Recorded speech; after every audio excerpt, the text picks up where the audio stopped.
এর আগে তো আমাদের বলছে যে কারেন্ট দিবে বসায়া, আমার বাপের 3,000 টাকাটা জমি বেচছে আমরা খাম্বার লেগে টাকা দিছিলাম, এই খাম্বা ওই পাই নাই, সে বহুতল ভবন করতে দিব আমাদের। এটা আমরা মূলত 99 সালে, আমি 1999 সালে আমি আমাদের জমি বেচা খাম্বার টাকা দিচ্ছি, তাই আমি খাম্বা পাই নাই, বহুতল ভবন দিয়ে গিয়ে আমি নিজের এলাকায় উঠতে পারে না, ওরা নিজের এলাকায় উঠতে পারে না। এখন এই যে ঢাকা আটা শোনে আব্বাস ভাইয়ের সাথে প্রতিদ্বন্দ্বিতা করছে। হাদি ভাই নিজে বলছে এনসিপি বড় চাঁদাবাজ, 2 কোটি টাকা নিছে জামাতের সাথে জোট কইরা। জুলাই হ্যাঁ সবাই চাঁদাবাজ, কেউ বাদ না। ওই নিজে চাঁদাবাজ, ওই চাঁদাবাজ, ও নিজে বলে কিভাবে, ও নিজে বলে চাঁদাবাজ। আমি লিখে দিবে, আমি লিখে দিবে। ওনারে জিজ্ঞেস করেন, তাহলে ওনারে জিজ্ঞেস করেন কারে ভোট দিবেন, জিজ্ঞেস করেন পাটোয়ারি আর মির্জা আব্বাস ভাই। আমি মির্জা আব্বাস ভাই রে, মির্জা আব্বাস ভাই, হ্যাঁ মির্জা পাশে চাঁদাবাজ না, হ্যাঁ মির্জা আব্বাস ভাই আপনি দেখছেন বিগত 18 বছরে সারা খিলগাঁও ঘুরে মির্জা পাশ কি কই একটা পাওয়া যায়। আমাদের হাবিবুল্লাহ পাহাড়ে পিঠা উৎসব হচ্ছে এখানে। চাঁদাবাজ না, মির্জা পাশে এক নাম্বার চাঁদাবাজ। নির্বাচন যতই ঘনিয়ে আসছে ততই ষড়যন্ত্র শুরু করেছে বাংলাদেশের অপশক্তি, যারা গত 54 বছর জনগণকে ধোঁকা দিয়ে ক্ষমতায় থেকেছে, চেতনার ব্যবসা করেছে।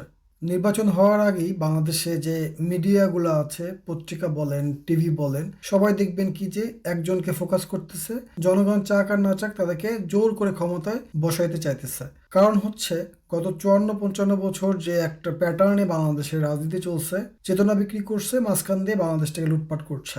কিন্তু যখন বাংলাদেশে একটা পক্ষে শক্তি ক্ষমতা আসার সম্ভাবনা দেখছে, তখনই এই মিডিয়াগুলা আপার মতন একজনকে সামনে নিয়ে আসতেছে, যাতে তারা ওই আপার থাকাকালীন যে মধুগুলা খাইতো সেই মধুগুলা আবার খেতে পারে। কারণ বাংলাদেশে যদি জামাত ইসলামের মতন দল, একটা স্বচ্ছ এবং দুর্নীতিমুক্ত একটা দল যদি ক্ষমতা আসে, তারা কিন্তু এভাবে লুটপাট করতে পারবে না।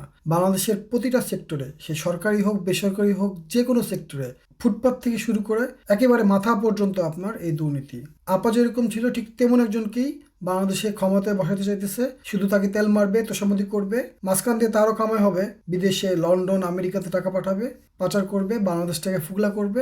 আপা যা করছে, সময় মতন যখন জনগণ খেপে যাবে 15 বছর 20 বছর পর, তখন আবার মতন পালাবে। তো এই হলো আমাদের বাংলাদেশের রাজনীতি। কিন্তু বাংলাদেশের জনগণ এখন চাইতেছে যে একটা নিরপেক্ষ, একটা স্বচ্ছ, দুর্নীতিমুক্ত একটা দল ক্ষমতা আসুক, যে বাংলাদেশটাকে সত্যিকারে বাংলাদেশ গড়ে তুলবে এবং জনগণের যে চাওয়া পাওয়া, যেটা তারা চাচ্ছে গত 54-55 বছর যাবৎ, সেটা বর্তমানে বাংলাদেশের জামাত ইসলামের মধ্যে তারা দেখতে পাচ্ছে। বিধায় বাংলাদেশের জনগণ জামাত ইসলামকে ক্ষমতায় আনতে চাচ্ছে। এতেই তেলেবেগুনে জ্বলে উঠতেছে বাংলাদেশের যারা গত 54-55 বছর দেশটাকে যারা বিক্রি করে খাইছে এবং ওই চেতনা বিক্রি করছে, কিন্তু টাকা পাচার করছে বিদেশে, বাংলাদেশটাকে ফোকলা বানায় দিচ্ছে এই সব চেতনাবাজ দলগুলা।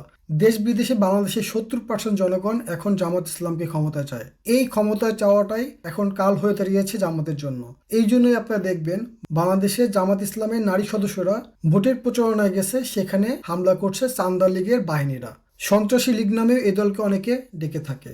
আজকে যেমন জামাত ইসলামের আমির বলতেছে, একদিকে আপনারা কার্ড দিবেন মহিলাদেরকে স্বাবলম্বী করার জন্য, আপনারা প্রতারণা শুরু করছেন, অন্যদিকে মহিলাদের গায়ে হাত তুলবেন, দুইটা তো একসাথে চলতে পারে না। বাংলাদেশের এখন যারা ওই যে বাম, সুশীল, অন্য দেশের দালাল, এই দালাল শ্রেণীগুলো এখন সহ্যই করতে পারতেছে না কেন বাংলাদেশের জামাত ইসলামের এত জনপ্রিয়তা। যেমন আমার ভিডিও নিচে একজন কমেন্ট করতেছে, এই যুব সমাজকে জামাত ইসলাম ব্রেন ওয়াশ করে ফেলছে। চিন্তা ধারণা দেখেন, ওদের মতন দেশটাকে লুটপাটকারী, ওরা এমন কোনো খারাপ কাজ না যে করে নাই, কিন্তু ওরাই আবার দেখবেন যে জামাত ইসলামকে খারাপ বলতেছে। কারণ কি, ওরা যে অকাম কুকাম করে বেড়ায়, ওরা চাঁদা তুলবে, ওরা ঋণ খিলাপির পক্ষে যাবে, ওরা নারীদের গায়ে হাত তুলবে, ভূমিকম্প বিশেষজ্ঞ হবে, নিজেরাই শিরকি করে, নিজেরাই মুনাফিকি করে, কিন্তু ওরা যেটা সেটাই আবার জামাত ইসলামকে বলে। কত সুন্দর না? দেখবেন এরা যখন টকশোতে কোনোভাবেই পারে না জামাত ইসলামের নেতাকর্মীদের সাথে, তখনই দেখবেন বলবে যে এরা রাজাকার, 71 অপশক্তি। এই ট্যাগটা দেয়া বাদে এই চান্দা লীগ আর যে আপা লীগ, এই 2 লীগ মিলেও যদি এক হয়েও যদি যে কোনো ভালো দিক দিয়ে আপনারা কম্পেয়ার করবেন, জামাত ইসলাম সবার উপরে থাকবে। বাংলাদেশের জনসাধারণ যারা বাংলাদেশকে ভালোবাসে, যারা বাংলাদেশের থেকে কিছু নেয়ার নাই, বাংলাদেশটাকে ভালো চায়, বিশেষ করে প্রবাসী যারা থাকে, তাদের কিন্তু বাংলাদেশের সাথে কোনো চাওয়া পাওয়া নাই। তারা কিন্তু বাংলাদেশের উন্নতি হোক, বাংলাদেশে এরকম উন্নত বিশ্বের মতন উন্নত হোক, এটাই সবাই চায়। এই জন্যই প্রবাসীরা সবাই জামাত ইসলামকে প্রায় 99% বিভিন্ন সূত্র মতে জানতে পারছি যে জামাত ইসলামকে অলরেডি ভোট দিয়ে দিয়েছে এবং হ্যাঁ ভোটে ভোট দিয়েছে। এই জন্যই আপনার পাপিয়া, হারুনরা এবং চান্দা লীগের যে প্রধানরা এরা গোপনে গোপনে বিপক্ষে প্রচারণা চালাচ্ছে। এই যে গণভোটটা হচ্ছে, গণভোটের কোন লাইনটা বাংলাদেশের বিপক্ষে যায়? কোনো লাইন না কিন্তু। এবং যারা নার পক্ষে ভোট দিবে, কিছু আছে না অন্ধভক্ত, আপা লীগ আর ওই যে চান্দা লীগ, ওরা জানেও না এখানে কি লেখা আছে। সবাই বলছে, নেতা বলতেছে না দেয়া লাগবে, না দিবে। বাংলাদেশের পক্ষে যে কথাগুলো লেখা আছে, বাংলাদেশের সব সেক্টরে সমতা থাকবে, কোনো একপাক্ষিক কোনো একজনের হাতে ক্ষমতায়ন হবে না আপার মতন, যেন স্বৈরাচার সৃষ্টি হতে না পারে। বাংলাদেশে স্বৈরাচার সৃষ্টি যাতে না হইতে পারে, সবাই যেন সমান অধিকার পায়, বাংলাদেশে যেন রাজতন্ত্র না থাকে, বাংলাদেশে যেন যে কেউ প্রধানমন্ত্রী হতে পারে। জনগণ এখন ভাবতেছে, ধরেন সামনে জামাত ইসলামের জোট ক্ষমতায় আসবে, তাদের মধ্যে যে মিটিং হবে, মিটিং হওয়ার পরে দেখা যাবে যে আপনার জামাত ইসলামের আমির যে সে প্রধানমন্ত্রী হবে। কিন্তু আপনারা জিনিস খেয়াল করে দেখেন, বাংলাদেশে যদি ওই আপা লীগ আর চান্দা লীগের মধ্যে যে প্রধানমন্ত্রী হবে সে কিন্তু আজীবনই প্রধানমন্ত্রী হতে চায়। এই জন্যই কিন্তু গণভোটের বিপক্ষে তারা কথা বলতেছে, না ভোট দিতে চাইতেছে।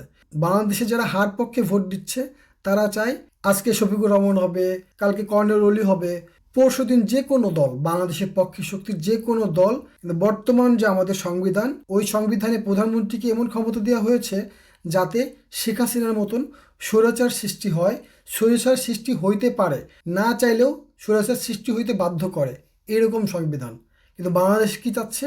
যাতে একটা গণতান্ত্রিক পন্থা আসে, বাংলাদেশে সবাই ভোট দিয়ে সত্যিকারের প্রধানমন্ত্রী নির্বাচন করবে, ওই পৈতৃক মাতৃক কোনো বংশ পরম্পরায় প্রধানমন্ত্রী হবে না।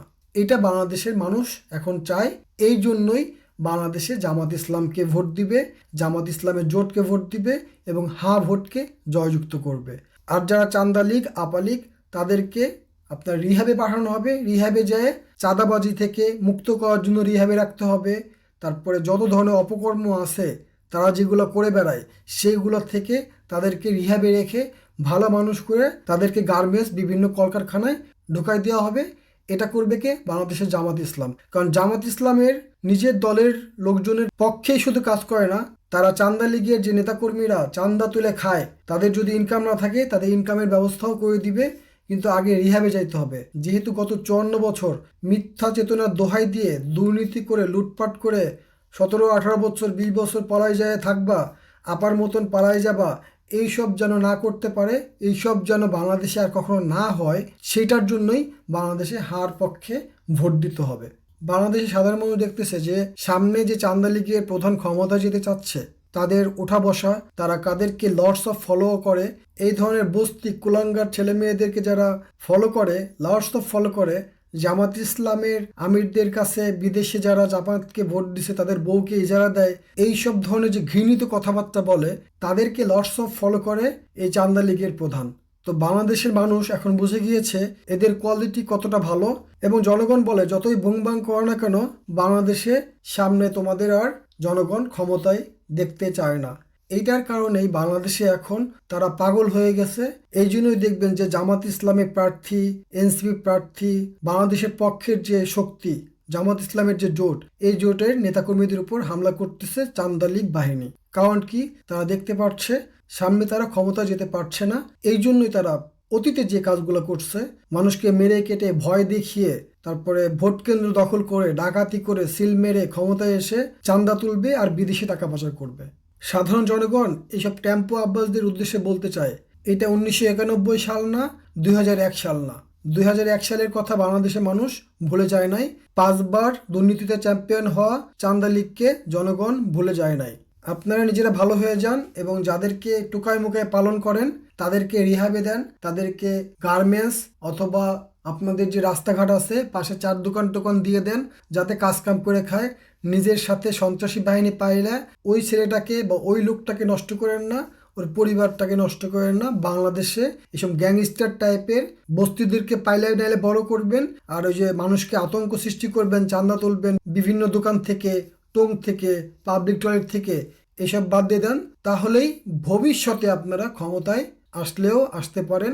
আর যদি যা করতেছেন এরকম চালায় যান, তাহলে কিন্তু বাংলাদেশের জনগণ মনে করে আপনাদের অবস্থা বাংলাদেশে আপার মতনই হবে। তো একজন বলতেছে আপার তো দেশ আছে, আপা তো যায় পালাইতে পারছে, আপনারা কিন্তু পলাইতেও পারবেন না। কোন নেতা জানে বলছে, এলডিপি না কোন দলের এক নেতা বলতে শুনলাম আজকে। তো আসলে সত্যি কথা, আপনারা বাংলাদেশের পক্ষে আসুন, বাংলাদেশকে ভালোবাসুন। চান্দা, দুর্নীতি আর ওই কার্ডের লোভ দেখায় মানুষকে আর ভাওতাবাজি করেন না। বাংলাদেশের জনগণের টাকা কার্ড দিয়ে হোক, অন্য যে কোনোভাবে হোক, বাংলাদেশের জনগণের টাকা যে কোনো দলই বাংলাদেশে ক্ষমতা আসলে সেটা খরচ করতে পারবে। শুধু বিষয় হলো যে দুর্নীতিবাজদের হাতে বাংলাদেশের জনগণ ক্ষমতা দিবে না। যারা ঋণ খেলাপির পক্ষে প্রার্থিতা ফেরত দেওয়ার আন্দোলন করে, এমন দলকে বাংলাদেশের মানুষ আর ক্ষমতায় আনবে না। এই জন্যই বাংলাদেশের সাধারণ জনগণের উদ্দেশ্যে বলবো, এখন যে নেতারা টাকা পয়সা দিচ্ছে ওইগুলোও নেন।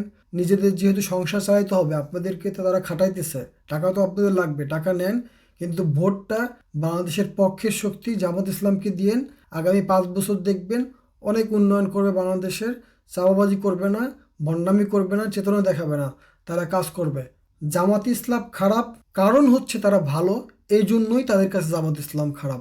এই যে বাম মিডিয়াগুলা, পত্রিকাগুলা, টিভিগুলো সব জামাতের বিরুদ্ধে লাগছে। জামাতের নিউজগুলো ফোকাস করে না, কে কান্না করলো, কে এক গ্লাস পানি আগে দিল, এইসব নিউজ করতেছেন আপনারা। আপনারা যতই চেষ্টা করেন না কেন, সামনে বাংলাদেশে ভোটে জয়যুক্ত হবে এবং জামাত ইসলাম জোট সামনে ক্ষমতায় আসবে বলে সাধারণ জনগণ মনে করে। শহীদ ওসমান হাদির বাংলাদেশ গড়ে তুলবে জামাত ইসলাম। শহীদ ওসমান হাদি হত্যার বিচার চাই, খুব দ্রুত শহীদ ওসমান হাদি হত্যার বিচার করতে হবে। ইনকিলাব জিন্দাবাদ। আল্লাহ হাফেজ।